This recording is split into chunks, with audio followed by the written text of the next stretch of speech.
Satuan Unit Reskrim Polsek Rambutan, Banyuasin menggerebek gudang penimbunan minyak ilegal. Dari penggerebekan tersebut, petugas mendapati 47 drum BBM dan 1 buah tandon.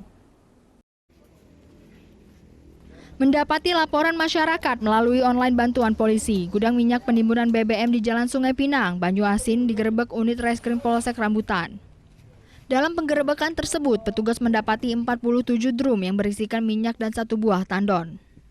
Selain drum dan tandon, petugas juga mengamankan 1 unit mobil pick-up yang sudah dimodifikasi dan mesin pompa penyedot minyak. Sayangnya saat dilakukan penggerebekan, pemilik maupun pekerja telah terlebih dahulu kabur meninggalkan lokasi kejadian. Ini berapa banyak, Bang? Yang ada di sini itu sebanyak 47 drum, yaitu 40 drum yang ada di dalam gudang, yang 7 drum lagi ada di 1 mobil Grand Max.